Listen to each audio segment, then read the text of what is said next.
Hello दोस्तों, नमस्कार। Kalyani IAS academy में आप सभी का हार्दिक स्वागत है। दोस्तों, आज की हमारी क्लास कंप्यूटर की दूसरी क्लास है, जिसके अंतर्गत हम कंप्यूटर के प्रकार एवं कंप्यूटर का वर्गीकरण का अध्ययन करेंगे कि आखिर कंप्यूटर के कितने प्रकार हो सकते हैं। तो कंप्यूटर को बांटने के लिए या इनके प्रकारों को जानने के लिए हम मुख्य रूप से इसे तीन भागों में बांटकर पढ़ते हैं। कितने भागों में? तीन भागों में। एक होता है हार्डवेयर के उपयोग के आधार पर कंप्यूटर, कि जिस तरीके से हम हार्डवेयर का उपयोग करते हैं, कंप्यूटर के अंदर कुछ चीजें होती हैं, उनका उपयोग बदल बदल कर करते हैं। पहले निर्वात ट्यूब का करते हैं, फिर ट्रांजिस्टर का करते हैं, फिर आईसी चिप का करते हैं, रजिस्टर का करते हैं। तो इस तरीके से हम क्या कर रहे हैं? हार्डवेयर में परिवर्तन कर रहे हैं। पहले बड़े बड़े कंप्यूटर का उपयोग कर रहे हैं, फिर छोटे कंप्यूटरों का उपयोग कर रहे हैं, फिर थोड़े और छोटे कंप्यूटर का उपयोग कर रहे हैं। तो इस तरीके से जो हार्डवेयर होते हैं उनके उपयोग के आधार पर कंप्यूटर कुछ और प्रकार के होते हैं। उसी तरीके से कंप्यूटर की कार्य पद्धति, कि कंप्यूटर किस तरीके से कार्य कर रहा है, क्या वह सिर्फ गणितीय गणनाएं कर रहा है या वह सिर्फ प्रोसेसिंग का कार्य कर रहा है, तो क्या कर रहा है। तो कार्य पद्धति के आधार पर भी कुछ कंप्यूटर के प्रकार होते हैं और आकार एवं कार्य करने के आधार पर भी कुछ कंप्यूटर के प्रकार होते हैं। तो यदि हम हार्डवेयर की बात करें तो हार्डवेयर के आधार पर प्रथम पीढ़ी, द्वितीय पीढ़ी, तीसरी पीढ़ी, चौथी पीढ़ी, पांचवी पीढ़ी और अगली पीढ़ी के कंप्यूटर आते हैं। ये पीढ़ियां कैसे बनी? ये पीढ़ियां ऐसे बनी कि जब शुरुआत में कंप्यूटरों का निर्माण हुआ तो कंप्यूटरों में इस तरीके की डिवाइसों का उपयोग किया जाता था, इस तरीके के हार्डवेयर का उपयोग किया जाता था जिनकी गति बहुत धीमी होती थी, स्टोरेज क्षमता बहुत कम होती थी तथा आकार में बहुत बड़े होते थे, बहुत खर्चीले होते थे, त्रुटि की संभावना बहुत ज्यादा बनी होती थी, बिजली की खपत बहुत ज्यादा होती थी। लेकिन जैसे जैसे समय बीतता गया, लोगों ने उनमें सुधार किया, उनको इस तरीके से बनाया कि उनका आकार धीरे धीरे छोटा होता जाए, कार्य क्षमता उनकी बढ़ती जाए, मेमोरी उनकी बढ़ती जाए, साथ ही साथ विद्युत की खपत ये कम करने लगे, स्थान को कम घेरें। तो इसके आधार पर जैसे जैसे पीढ़ियां बदलती गईं, वैसे वैसे जैसे जैसे जनरेशन बदलती गई, वैसे वैसे कंप्यूटर की प्रकृति भी बदलती गई और उसके आधार पर प्रथम पीढ़ी, द्वितीय पीढ़ी, तृतीय पीढ़ी, चतुर्थ पीढ़ी, पांचवी पीढ़ी और अगली पीढ़ी के कंप्यूटर आते गए। कार्य पद्धति के आधार पर देखें तो कार्य पद्धति के आधार पर एनालॉग, डिजिटल और हाइब्रिड कंप्यूटरों का अध्ययन किया जाता है। इनमें जो कार्य पद्धति है, कुछ कंप्यूटर सिर्फ गणितीय गणनाएं करते हैं, कुछ किन्हीं मानों के मध्य अंतर यदि होता है, कुछ परिवर्तन हो रहा है, उस परिवर्तन को जानने का काम करते हैं। तो ऐसी उनकी क्या होती है? कार्य पद्धति या प्रकृति अलग अलग होती है, अलग अलग कार्य करने की। तो उसके आधार पर कंप्यूटर तीन प्रकार के होते हैं, एनालॉग, डिजिटल और हाइब्रिड। ऐसे ही आकार के आधार पर कंप्यूटर कितने प्रकार के होते हैं? चार प्रकार के होते हैं। मेनफ्रेम कंप्यूटर जो सबसे पहले उपयोग में होते थे, प्रथम पीढ़ी के कंप्यूटर, बहुत बड़े बड़े कंप्यूटर, वह मेनफ्रेम कंप्यूटर कहलाते, मेनफ्रेम सॉरी। मिनी कंप्यूटर का आकार थोड़ा छोटा हो जाता है, जो मेनफ्रेम से छोटे होते हैं और माइक्रो से थोड़े बड़े होते हैं। फिर माइक्रो कंप्यूटर के अंतर्गत आप देखते हैं, जैसे आपके हाथों में लैपटॉप होता है, पॉमटॉप होता है, और भी चीजें आप देख लीजिए, मोबाइल होता है। तो ये सब चीजें क्या हैं? ये क्या है? पीसी होता है, पर्सनल कंप्यूटर जो होता है, जिसे आप डेस्क पर रखकर उस पर काम कर सकते हैं। तो ये क्या होते हैं? माइक्रो कंप्यूटर कहलाते हैं। सुपर कंप्यूटर ऐसे कंप्यूटर होते हैं, डिटेल में हम पढ़ेंगे, जिनका आकार तो बड़ा होता है लेकिन काम भी इनसे बड़े बड़े कराए जाते हैं, गणनाएं बहुत तीव्र गति से करते हैं।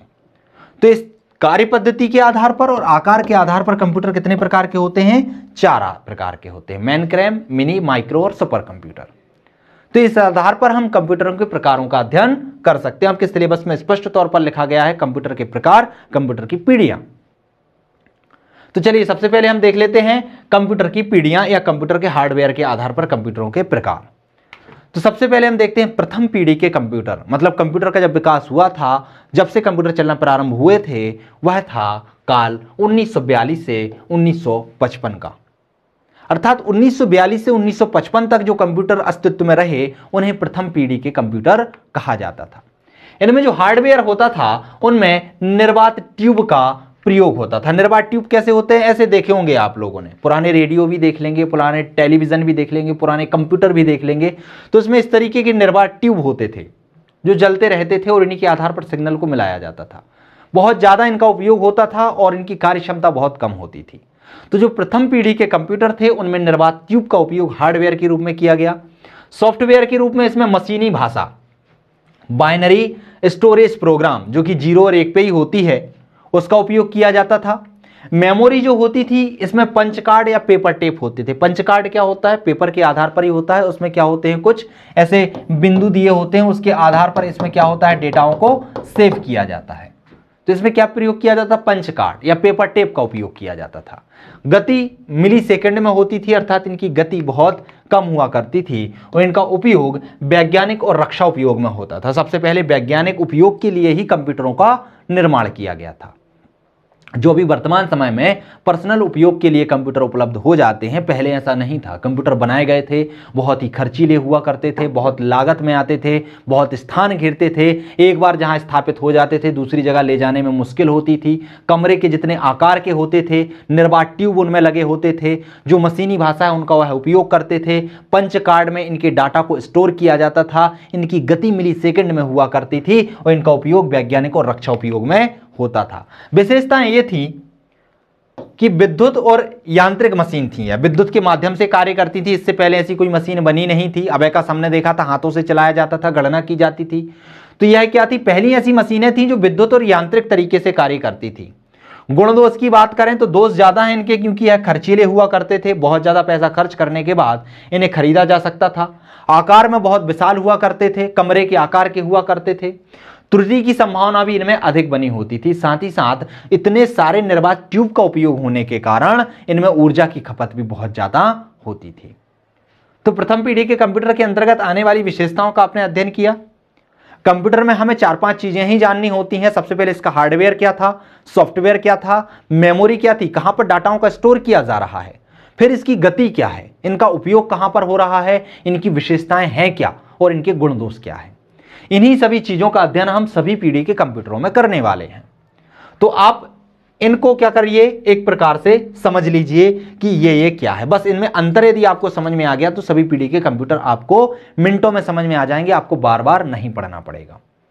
और अब यदि वो आपसे पूछे कि कंप्यूटर की पीढ़ियां लिखिए 11 नंबर में, तो आप फटाक से लिख सकते हैं। इस आधार पर वर्गीकरण करके प्रथम पीढ़ी, द्वितीय पीढ़ी, तृतीय पीढ़ी, चतुर्थ पीढ़ी, पांचवी पीढ़ी और अगली पीढ़ी के कंप्यूटरों को लिख सकते हैं। यह समय लेकिन आपको याद रखना है कि 1942 से 1955 तक प्रथम पीढ़ी के कंप्यूटर चल रहे थे, जिनमें निर्वात ट्यूब का उपयोग किया जा रहा था। फिर 1955 के बाद कुछ संशोधन किए गए, हार्डवेयर में संशोधन किए गए, सॉफ्टवेयर में संशोधन किए गए, मेमोरी में संशोधन किए गए, जिससे कंप्यूटर की गति बढ़ाई जा सके, उनका आकार छोटा किया जा सके, उनमें जो त्रुटि की संभावना बहुत ज्यादा हो रही थी वह कम की जा सके, जो ऊर्जा की खपत बहुत ज्यादा हो रही थी उसे कम किया जा सके। और ऐसे कार्य करके अगली पीढ़ी आई जिसे कहा गया द्वितीय पीढ़ी। और द्वितीय पीढ़ी कब से कब तक चली, तो यह 1956 से 1964 तक चली। कब से कब तक चली, 1956 से 1964 तक। और इस प्रकार के जो कंप्यूटर थे उनमें हार्डवेयर के रूप में अब निर्वात ट्यूब के स्थान पर ट्रांजिस्टर का उपयोग होने लगा। ट्रांजिस्टर क्या थे, इस तरीके के थे, बहुत सारे अलग अलग प्रकार के ट्रांजिस्टर थे। तो ट्रांजिस्टर समझ में आ गए। अब जब वहां बल्ब का यूज हो रहा था तो वह बिजली की खपत बहुत ज्यादा कर रहे थे, स्थान बहुत ज्यादा घेर रहे थे, लेकिन ट्रांजिस्टर बहुत सारे ट्यूब की जगह पर, निर्वात जो ट्यूब थे उनकी जगह पर यह कम से कम यूज होते थे, जिससे कंप्यूटर का आकार क्या हो गया, छोटा हो गया। तो हार्डवेयर में क्या हुआ, ट्रांजिस्टर का उपयोग द्वितीय पीढ़ी में होने लगा। सॉफ्टवेयर में जहां मशीनी भाषा का उपयोग हो रहा था, अब वहां से उच्च स्तरीय भाषा जिसमें असेंबली भाषा और बैच ऑपरेटिंग सिस्टम, इनका उपयोग होने लगा। किसका होने लगा, असेंबली भाषा, जो उच्च स्तरीय भाषाएं थी, इनका उपयोग होने लगा। मेमोरी में अब जहां पहले पंचकार्ड का उपयोग होता था, अब वहां पर मेमोरी में चुंबकीय मेमोरी, आपने देखा होगा जो पुराने डेक हुआ करते थे उनमें कुछ इस तरीके की कैसेटें आया करती थी, आपने देखा होगा ऐसे, है ना, इनमें ऐसे रील लगी होती थी, तो ये चुंबकीय टेप कहलाते हैं। तो इनका उपयोग होने लगा, मैग्नेटिक टेप का उपयोग होने लगा, मैग्नेटिक डिस्क का उपयोग होने लगा।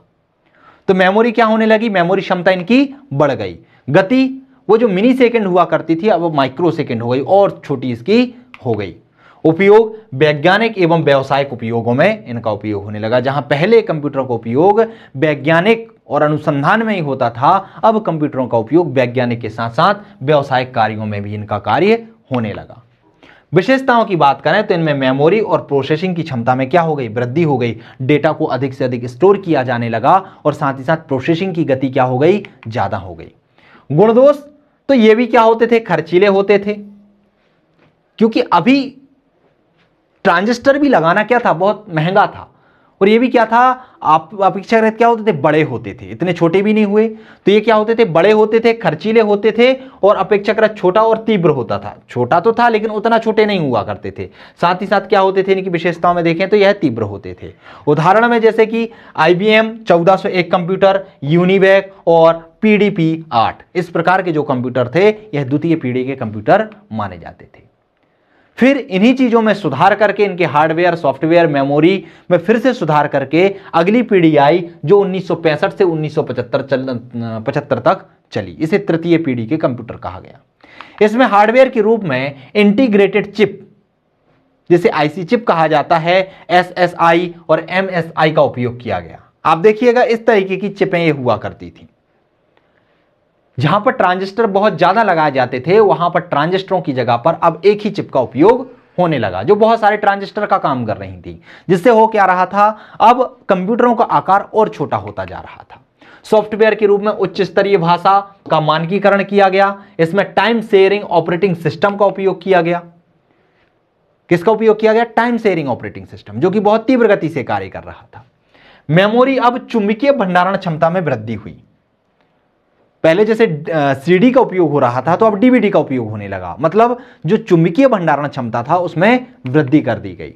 गति इसकी नैनो सेकंड में पहुंच गई और तीव्र हो गई। उपयोग, कंप्यूटर का व्यक्तिगत उपयोग होने लगा। तो तीसरी पीढ़ी में 1965 से 1975 के बीच अब क्या होने लगा, कंप्यूटर का व्यक्तिगत उपयोग होने लगा। लोग इसे खरीदने लगे क्योंकि इनकी कॉस्टिंग क्या हो गई थी, कम हो गई थी। इनका आकार क्या हो गया था, कम हो गया था। ये खर्चीले कम हो गए थे। विशेषताएं ये थी कि अब हार्डवेयर एवं सॉफ्टवेयर अलग अलग बिक्री होने लगी थी। पहले कंप्यूटर कमरे के आकार के हुआ करते थे, फिर थोड़े से छोटे हुए, और जब तीसरी पीढ़ी आई तो इसमें कंप्यूटर छोटे हो गए। इसमें माउस अलग आ गया, कीबोर्ड अलग आ गया, मॉनिटर अलग आ गया। तो इस तरीके से कीबोर्ड, माउस, मॉनिटर, इनकी अलग अलग बिक्रियां प्रारंभ हो गई। गुणदोष ये थे इनके कि यह अपेक्षाकृत तीव्र थे, छोटे थे और सस्ते उपयोग में आसान थे। कोई भी व्यक्ति इनका उपयोग कर सकता था। उदाहरण के लिए देखें तो IBM 360 और PDP सेकंड के कंप्यूटर किसके अंतर्गत आते हैं, तृतीय पीढ़ी के कंप्यूटर के अंतर्गत आते हैं। फिर आती है चौथी पीढ़ी। चौथी पीढ़ी का जो समय था वो है 1976 से 1989 ईस्वी था। इसमें फिर कंप्यूटर के हार्डवेयर, सॉफ्टवेयर और मेमोरी में सुधार किया जाता है। इसमें अब हार्डवेयर में माइक्रो प्रोसेसर का उपयोग होने लगता है। जहां पर अब इंटीग्रेटेड सर्किट चिप का उपयोग होता था उसकी जगह पर अब माइक्रो प्रोसेसर का उपयोग होने लगा। इसमें VLSI पर्सनल कंप्यूटर का विकास हुआ। माइक्रोचिप क्या होती है, माइक्रो प्रोसेसर क्या होते हैं, इस तरीके के होते हैं जो बहुत सारी IC चिप के बराबर कार्य कर सकते हैं। एक ही लगा दो और सारे कंप्यूटर को वो क्या कर लेते हैं, कंट्रोल में कर लेते हैं और अपने अनुसार संचालित करते हैं। सॉफ्टवेयर में अब ग्राफिकल यूजर इंटरफेस, यूनिक्स और भाषा C, जो C लैंग्वेज होती है कंप्यूटर की, उनका उपयोग होने लगा। मेमोरी अब सेमीकंडक्टरों में यूज होने लगी। गति पिको सेकंड में पहुंच गई। गति क्या हो गई इनकी, बहुत तीव्र हो गई, पिको सेकंड में पहुंच गई।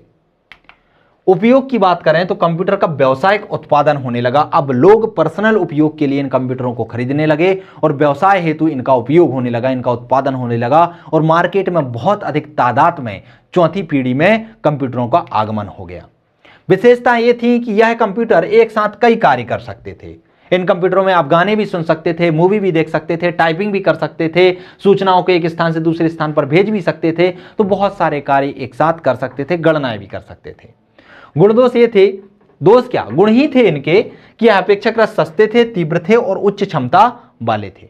यदि इनमें उदाहरण में देखें तो IBM PC जो पर्सनल कंप्यूटर था, एप्पल का PC, IBM कंपनी है, इंटरनेशनल बिजनेस कंपनी जो है, तो इस कंपनी का जो PC है पर्सनल कंप्यूटर है, ऐसे एप्पल का जो PC है पर्सनल कंप्यूटर है, यह किसके अंतर्गत आते थे, चौथी पीढ़ी के अंतर्गत आते थे।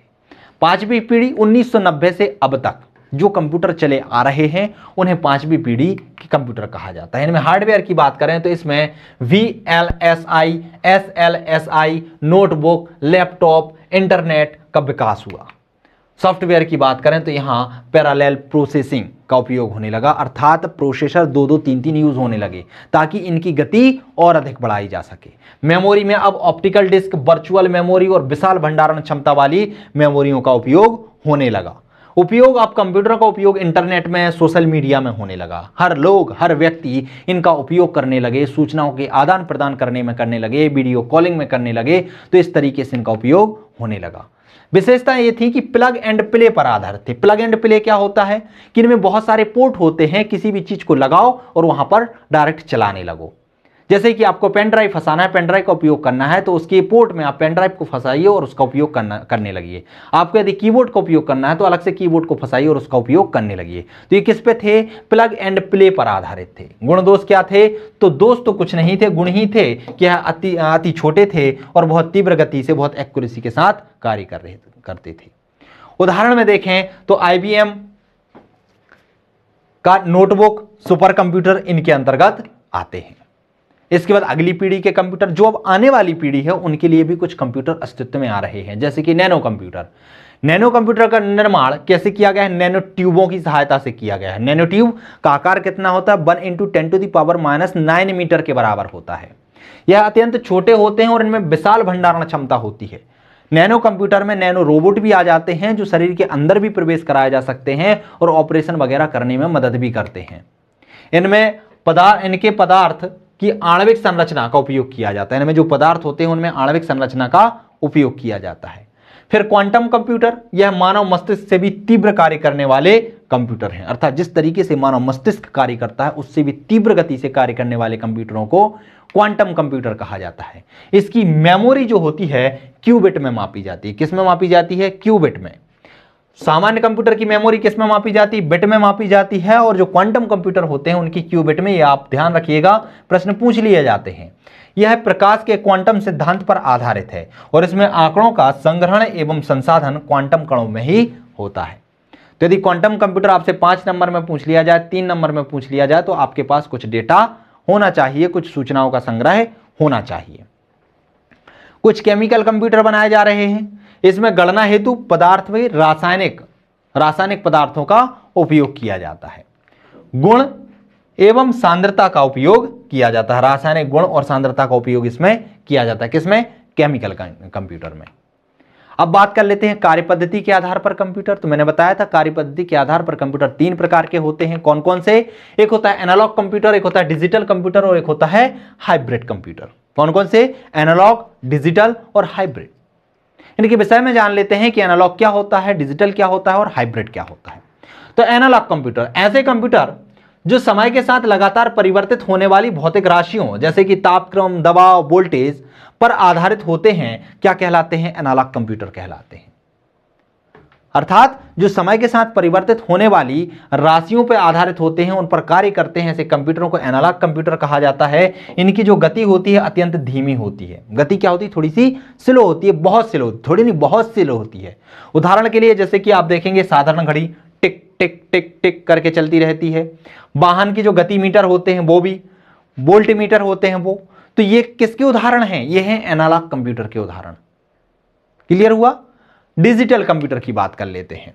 तो इलेक्ट्रॉनिक संकेतों एवं बाइनरी सिस्टम पर आधारित कंप्यूटर क्या कहलाते हैं? डिजिटल कंप्यूटर कहलाते हैं, जो इलेक्ट्रॉनिक संकेतों पर कार्य करते हैं और बाइनरी सिस्टम पर आधारित होते हैं। बाइनरी सिस्टम मैंने आपको बता दिया था, 0 और 1 जो अंक होते हैं वो बाइनरी अंक कहलाते हैं। और कंप्यूटर इन्हीं लैंग्वेज को समझता है। इनकी गति भी क्या होती है? बहुत धीमी होती है। यह आंकड़ों को इलेक्ट्रॉनिक पल्स के रूप में निरूपित करते हैं। किसके रूप में? इलेक्ट्रॉनिक पल्स के रूप में निरूपित करते हैं। हाइब्रिड कंप्यूटर की बात करें तो जो एनालॉग और डिजिटल के मिश्रित रूप से बने होते हैं, अर्थात एनालॉग जिस तरीके से कार्य कर रहा है और डिजिटल जिस तरीके से कार्य कर रहा है, दोनों का यह उपयोग करके बनते हैं। गणना एवं प्रोसेसिंग हेतु किसका उपयोग करेंगे? डिजिटल कंप्यूटर जैसा कार्य करते हैं ये, और इनपुट और आउटपुट में यह एनालॉग संकेतों के रूप में कार्य करते हैं। उदाहरण के लिए अस्पताल, रक्षा क्षेत्र और विज्ञान के क्षेत्र में इनका उपयोग होता है। इसमें जो कंप्यूटर उपयोग किए जाते हैं वह हाइब्रिड प्रकार के कंप्यूटर होते हैं। आपने देखे होंगे जैसे पल्स को नापने के लिए जो मशीन है कंप्यूटर उपयोग किए जाते हैं, हार्ट बीट को मापने के लिए जो कंप्यूटर उपयोग किए जाते हैं वो कैसे होते हैं? हाइब्रिड कंप्यूटर होते हैं। क्लियर हुआ? तो कार्यपद्धति के आधार पर 3 प्रकार के होते हैं, एनालॉग, डिजिटल, हाइब्रिड। यदि आपसे इस तरीके का 3 नंबर में प्रश्न पूछा जाए तो आप 3 नंबर में भी लिख सकते हैं, और यदि आपसे 5 नंबर में पूछ लिया जाए तो आप 5 नंबर में भी लिख सकते हैं। 11 नंबर में ऐसा प्रश्न नहीं आएगा। 11 नंबर में कंप्यूटर के प्रकार पूछे जाएंगे, जिसमें आपको पीढ़ियां भी लिखनी है, कार्यपद्धति के आधार पर भी लिखना है और आकार के आधार पर भी लिखना है। चलिए अगली बात कर लेते हैं आकार एवं कार्य के आधार पर कंप्यूटरों को। आकार एवं कार्य के आधार पर, तो इसके आधार पर भी बहुत सारे कंप्यूटर हैं। जैसे होते हैं, सबसे पहले होते थे मेन फ्रेम कंप्यूटर। हमने 4 कंप्यूटरों की बात की थी। मेन फ्रेम कंप्यूटर आप देखिएगा इस तरीके के दिखाई देते थे। अभी तो आप लोगों ने देखे ही नहीं होंगे, बहुत समय पहले बनाए गए थे। जब कंप्यूटर की शुरुआत हुई थी उस समय कमरों के आकार के कंप्यूटर हुआ करते थे, बहुत बड़े बड़े हुआ करते थे, जिन्हें मेन फ्रेम कंप्यूटर कहा जाता था। इनका आकार काफी बड़ा होता था और स्टोरेज क्षमता क्या होती थी, अधिक होती थी। प्रोसेस की गति भी इनकी तीव्र होती थी और इन्हें मल्टी यूजर कंप्यूटर भी कहा जाता था। बहुत सारे कार्यों में इनका उपयोग किया जाता था। इनमें सामान्यतः 32 या 64 बिट के माइक्रो प्रोसेसर का उपयोग किया जाता था। किसका किया जाता था? 32 या 64 बिट के माइक्रो प्रोसेसर का उपयोग किया जाता था। इनमें टाइम शेयरिंग एवं मल्टी प्रोग्रामिंग ऑपरेटिंग सिस्टम का भी उपयोग होता था। किस किस का होता था? टाइम शेयरिंग और मल्टी प्रोग्रामिंग ऑपरेटिंग सिस्टम, अर्थात यह एक साथ कई कार्य कर सकते थे। यह सुपर कंप्यूटर जैसे ही थे। कैसे थे? सुपर कंप्यूटर जैसे। आकार इनका बहुत बड़ा हुआ करता था। उपयोग बड़ी बड़ी कंपनियों में, बैंकों में, रेलवे आरक्षण में, रक्षा अनुसंधान में, वैज्ञानिक क्षेत्र में इनका उपयोग किया जाता है। किसका? मेन फ्रेम कंप्यूटर का। तो यह अभी भी अस्तित्व में है। बड़ी बड़ी कंपनियों में, बड़े रेलवे आरक्षण में या फिर बड़ी बड़ी अस्पतालों में इनका उपयोग किया जाता है। इनकी भंडारण क्षमता भी अधिक होती है और स्पीड भी बहुत तीव्र होती है। क्लियर हुआ मेन फ्रेम कंप्यूटर। बात कर लेते हैं मिनी कंप्यूटर की। तो मिनी कंप्यूटर आपको दिखाई दे रहे होंगे इस तरीके के कंप्यूटर। पहले आप अस्पतालों वगैरह में जाते होंगे तो इस तरीके के कंप्यूटर आपको दिखाई दिए होंगे। बैंकों में भी इस तरीके के बहुत पहले कंप्यूटर दिखाई देते थे, उन्हें मिनी कंप्यूटर कहा जाता था। अभी भी कहीं कहीं दिखाई दे जाते हैं। आकार मेन फ्रेम से छोटा होता है परंतु माइक्रो से बड़ा होता है। आविष्कार 1965 में डीईसी कंपनी ने किया था। डिजिटल इक्विपमेंट कॉरपोरेशन कंपनी ने इसका निर्माण किया था। उपयोग यात्री आरक्षण, बड़े ऑफिस और कंपनियों में इनका उपयोग किया जाता है। यात्री आरक्षण में अभी भी इनका उपयोग होता है। किसका? मिनी कंप्यूटर का। एम्बेडेड कंप्यूटर क्या होते हैं? तो इन्हें किसी विशेष कार्य जैसे कि टेलीविजन, वॉशिंग मशीन, माइक्रोवेव आदि से छोटे छोटे कंप्यूटर के रूप में तैयार करने के लिए इनका उपयोग किया जाता है। क्लियर हुआ? किसका? एम्बेडेड कंप्यूटर का। आप चित्र में देख सकते हैं, अलग अलग होते हैं, अलग अलग रूप से, अलग से भी जोड़ दिए जाते हैं या फिर उसमें इंक्लूड भी होते हैं। वॉशिंग मशीन में आपने देखा होगा अलग से एक स्क्रीन दिखाई देती है, वो कार्य करती है, तो वो क्या कहलाते हैं? एम्बेडेड कंप्यूटर कहलाते हैं। उदाहरण के लिए जैसे डिजिटल घड़ी हो गई, यह एक माइक्रो प्रोसेसर या आईसी चिप के रूप में होते हैं। किसके रूप में होते हैं? या तो आईसी चिप के रूप में होते हैं या माइक्रो प्रोसेसर के रूप में होते हैं। फिर होते हैं माइक्रो कंप्यूटर का आकार इस तरीके से दिखाई देता है। इनका विकास 1970 में IBM कंपनी द्वारा किया गया था और यह 8, 16, 32 और 64 बिट माइक्रो प्रोसेसर का उपयोग करते हैं, उस पर कार्य करते हैं। उदाहरण के लिए पीसी का विकास, जो पर्सनल कंप्यूटर था, उसका विकास 1981 में हुआ था। लैपटॉप का विकास 1981 में एडम ऑसबर्न ने किया था। किसने किया था? एडम ऑसबर्न ने किया था। तो ये आप याद रख लीजिएगा। सुपर कंप्यूटर वैज्ञानिक अनुसंधानों में जो कंप्यूटरों का उपयोग किया जाता है, रक्षा अनुसंधान में जिन कंप्यूटरों का उपयोग किया जाता है, उन्हें क्या कहा जाता है? Super computer. क्यों? क्योंकि इनकी प्रोसेसिंग क्षमता क्या होती है? बहुत तीव्र होती है। साथ ही साथ जो भंडारण क्षमता होती है, मेमोरी भी क्या होती है? बहुत बड़ी होती है। आप ये देख रहे होंगे चित्रों में। आकार भी इनका बहुत बड़ा होता है और इनका उपयोग कहाँ? वैज्ञानिक अनुसंधानों में किया जाता है, क्योंकि यह खर्चीले होते हैं और बहुत ज्यादा पैसों में आते हैं। तो ध्यान रखिएगा, यदि सुपर कंप्यूटर की परिभाषा आपसे पूछी जाए, जैसा कि पिछले वर्षों में पूछी भी गई है, तो क्या होता है? अत्यधिक तीव्र प्रोसेसिंग शक्ति और विशाल भंडारण क्षमता वाले कंप्यूटर क्या कहलाते हैं? सुपर कंप्यूटर कहलाते हैं। प्रोसेसरों को इसमें समानांतर क्रम में जोड़ा जाता है। समानांतर क्रम में कैसे जोड़ा जाता है? जैसे आपने समानांतर क्रम में उनका देखा होगा, इस तरीके से अलग अलग प्रोसेसर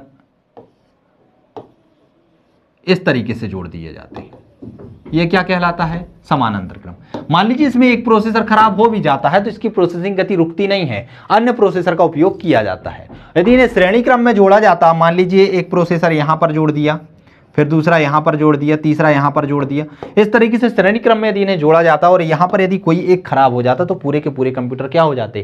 काम नहीं करता, पूरा कंप्यूटर कार्य नहीं करता। इसलिए इसमें जो प्रोसेसर होते हैं उन्हें कैसे? समानांतर क्रम में जोड़ा जाता है। इन्हें मल्टी यूजर कंप्यूटर भी कहा जाता है। बहुत सारे कार्य इनसे कराए जा सकते हैं। विश्व का प्रथम सुपर कंप्यूटर कौन सा था? के क्रे फर्स्ट एस था। ये आपको ध्यान रखना है। कौन सा था?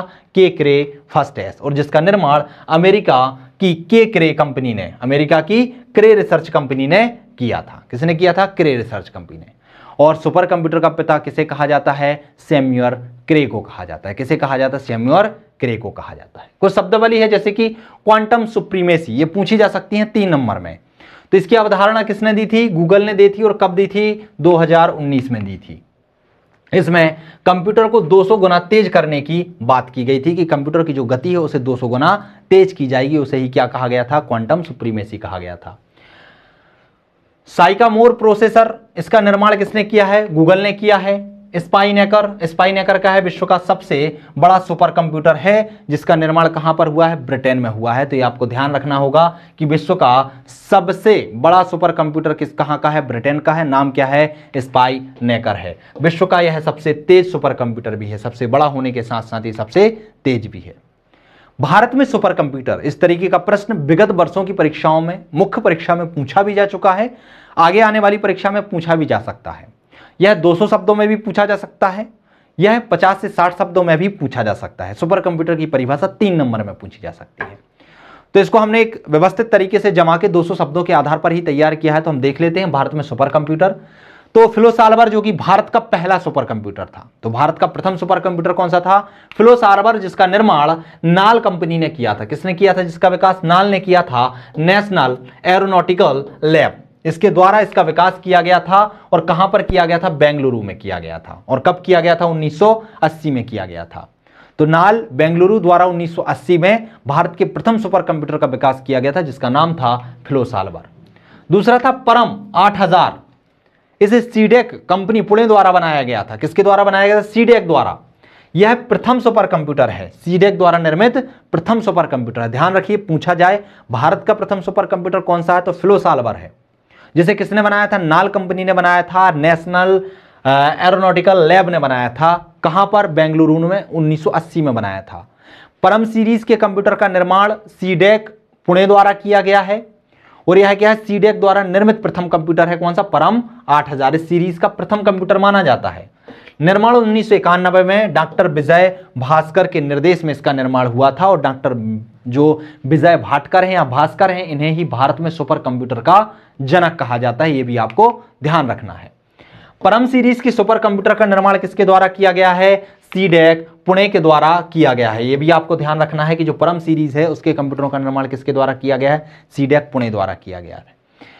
परम युवा सेकंड 2013 में विकसित सीडेक का सबसे तेज सुपर कंप्यूटर। इसकी गणना क्षमता कितनी है? 500 टेराफ्लॉप है। कितनी है? 500 टेराफ्लॉप। 2013 में इसका विकास किया गया था। सीडेक पुणे द्वारा इसका विकास किया गया था और इसके द्वारा विकसित यह सबसे तेज सुपर कंप्यूटर है। अनुपम सीरीज के जो सुपर कंप्यूटर हैं, इसका निर्माण वार्क ने किया है। किसने किया है? वार्क ने किया है। वार्क का फुल फॉर्म होता है भाभा एटॉमिक रिसर्च सेंटर। और ये कहां पर है? मुंबई में है। फुल फॉर्म क्या है? भाभा एटॉमिक रिसर्च सेंटर, जिसका मुख्यालय कहां पर है? मुंबई में है। इसके द्वारा विकसित किया गया किसे? अनुपम सीरीज को। फिर आती है पेज सीरीज। तो पेज सीरीज के सुपर कंप्यूटर हैं, उसका निर्माण अनुराग द्वारा किया गया है। कहां पर किया गया है? हैदराबाद में किया गया है। और किसके लिए किया गया है? तो डीआरडीओ के लिए किया गया है। किसके लिए किया गया है? डीआरडीओ के लिए किया गया है। यहां पर अनुराग का फुल फॉर्म भी दिया हुआ है कि advance numerical research and analysis Corp. क्या है? क्रॉप है। यह इसका फुल फॉर्म है। तो यह भी आपको ध्यान रखना है। अनुराग का फुल फॉर्म भी आपसे पूछा जा सकता है। सहस्त्र टी या क्रे XC14 यह देश का पहला पेटाफ्लॉप सुपर कंप्यूटर है। क्या है? पेटाफ्लॉप्स सुपर कंप्यूटर है देश का। और यह कहां पर स्थित है? तो यह भारत विज्ञान संस्थान बेंगलुरु में स्थित है। तो यह भी आपको ध्यान रखना है।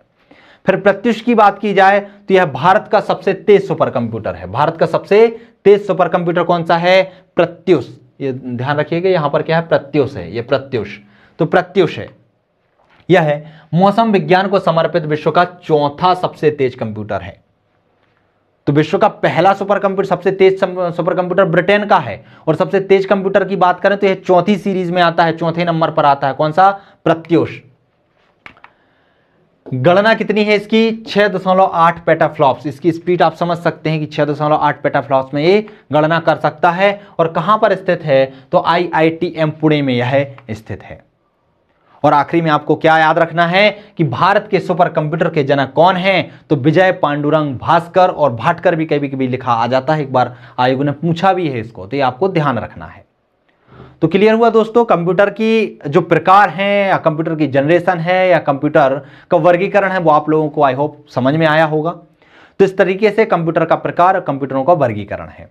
तो यदि आपसे पूरा का पूरा प्रश्न पूछा जाए कि कंप्यूटरों के प्रकारों को लिखिए, तो आप पूरा का पूरा फ्लो चार्ट बना के और उनकी डिटेल्स लिखेंगे, और यह 200 शब्द में बनने की चांसेस ज्यादा हैं, 11 नंबर में पूछा जा सकता है।